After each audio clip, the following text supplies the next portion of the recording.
그러나 내가 택한 내 종 다윗이 내 명령과 내 법도를 지켰으므로 내가 그를 위하여 솔로몬의 생전에는 온 나라를 그의 손에서 빼앗지 아니하고 주관하게 하려니와.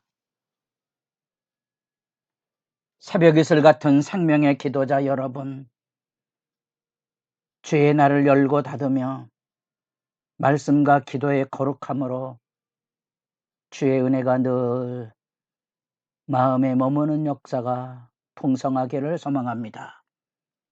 오늘 우리가 읽어갈 하나님의 말씀은 열왕기상 11장 14절에서 25절까지의 말씀으로서 다윗과 솔로몬으로 이루어지는 위대한 하나님의 언약의 진실함, 왕국의 번영과 성전의 임재의 영광을 보이셨던 하나님, 그 진실함을 이루었던 솔로몬이 하나님 앞에 이방 여인의 품을 따라 내려가므로 온갖 우상들을 끌어안아 몰락해가는 이 역사의 교훈. 왜 솔로몬이 무너졌을까? 가슴이 먹먹하고 아픈 이야기입니다. 3장 1절에 애굽의 바로의 딸을 데려온 그때부터 경제 번영이라는 이름 앞에 신앙의 진실을 잊어버린 그 어긋난 행동들이 얼마나 비참한 현실을 또한 나라가 분열되고 언약이 깨지는 슬픈 역사를 우리가 만나게 되는지, 그 솔로몬의 대적들의 이야기가 14절에 솔로몬의 대적이 되게 하시고 23절에 솔로몬의 대적자가 되게 하시니 25절에 이스라엘을 대적하고 미워하였더라. 이 대적이란 말이 히브리어의 사탄입니다. 고소고발자죠. 우린 역사 앞에서 이 분명한 악의 실체를 만나게 됩니다. 악은 단순히 도덕적인 범죄로 끝나는 게 아니고 그 안에 마치 사자가 우리의 목덜미를 물어뜯는 것처럼 그 악의 세력이 우리를 물고 늘어지는 사망의 속성이 담겨져 있다는 겁니다. 한 번의 실수로 사람이 수렁에 떨어지고 한 번의 마음의 상처와 충격이 그 사람을 평생 무너지게 하는 이 무서운 악의 지배, 모두가 그리스도 안에서 진정한 용서와 하나님의 사랑을 받아야만 그 모든 악의 수렁과 늪에서 자유할 수 있다는 것. 악의 발을 디디지 말아야 하는 이 배나도 무서운 경건의 열심을 우리가 새삼 생각해 봅니다. 돈을 사랑하고 육체의 쾌락에 어두워지고 자기가 잘났다는 권력의 지배 아래 멍들고 있는 우리 시대의 죄악상 그대로도 우리가 역사에서 만나보고 있는 겁니다. 이미 그 누구보다도 하나님의 지혜의 풍성함을 통하여 하나님의 약속의 부귀영화를 얻었던 솔로몬조차도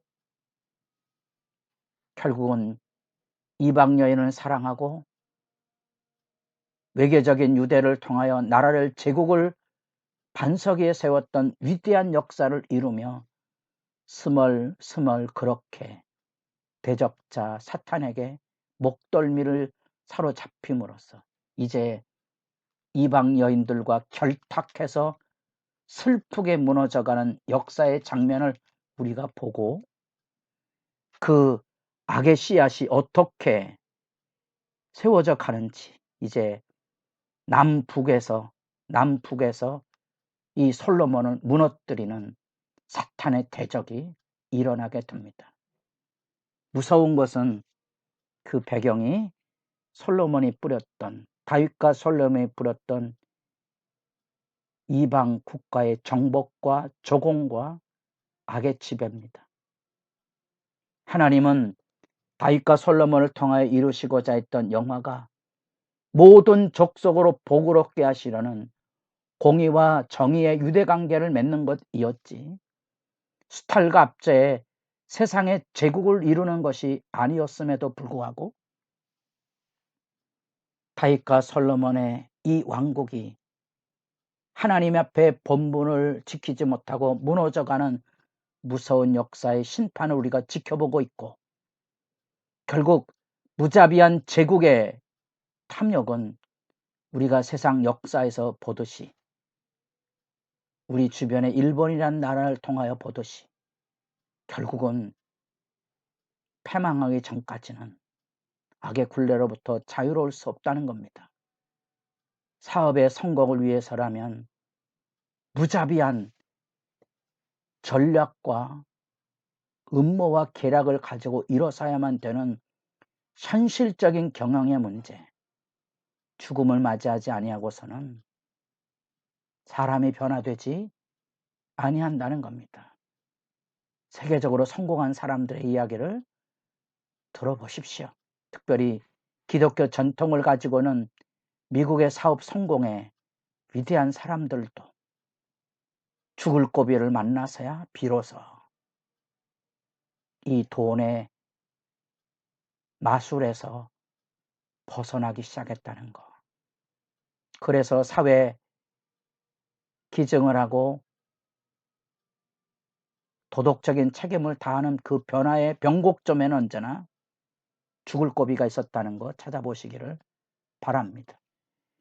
이 무서운 악의 증오가 이 남쪽의 에돔의 하사스로부터, 마치 여러분, 이게 참 기이한 얘기인데, 악의 세력 이 하닷도 마치 여러분이 모세처럼 애굽의 품 안에서 자라나는 거예요. 이 다윗과 솔로몬으로 이어지는 학살과 침략, 특별히 요압이 6개월 동안 이 에돔 지역의 학살을 일으킬 때 하닷이 애굽으로 피신해서 그곳에서 마치 모세처럼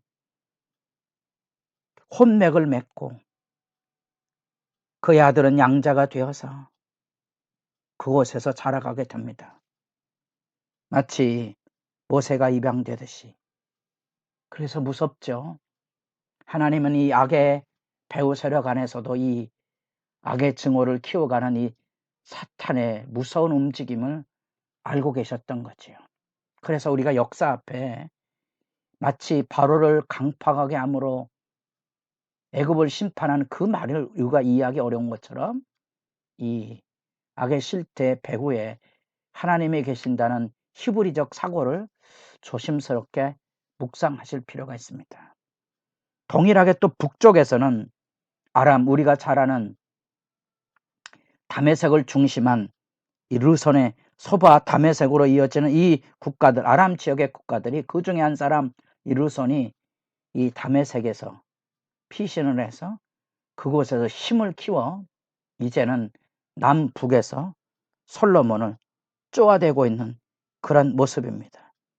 그 남북으로 솔로몬의 제국을 무너뜨리는 이 악의 발흥 안에 25절 솔로몬의 일평생에 하닷이 끼친 환난 외에 르손이 수리아 왕이 되어 이스라엘을 대적하고 미워하였더라.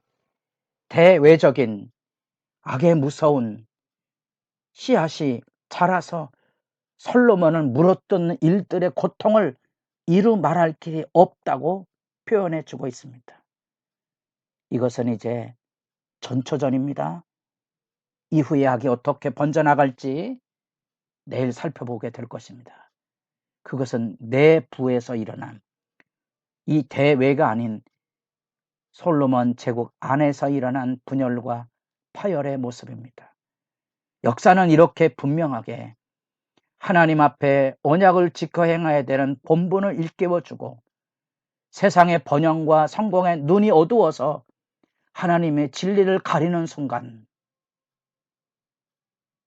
악의 굴레에서, 쾌락의 늪에서 벗어나지 못하는 것, 누구조차도요 이 세상에서 그 누구보다도 지혜로운 솔로몬조차도 이겨내지 못하고 무너졌다는 역사의 심판을 우리가 보고 듣고 있습니다. 그래서 제가 자주 악을 세력이라고 표현합니다. 여러분, 한번 죄를 짓는다고 생각하지 마시고 마음과 생각과 행습에 이 권력 앞에 끌려간다는 거, 압제 앞에 무너진다는 거, 개인도 교회도 국가도 이 무서운 악습에 굴레를 벗어나지 못하고 무너져 간다는 거, 그게 악의 실체입니다. 그 밑바탕에 다윗과 솔로몬으로 이루어지는 그 정복 속에 남쪽에서 이 에돔의 하닷이, 북쪽에서 아람의 르손이 이를 갈고 그 증오와 타도의 세력을 하닷은 애굽에게서,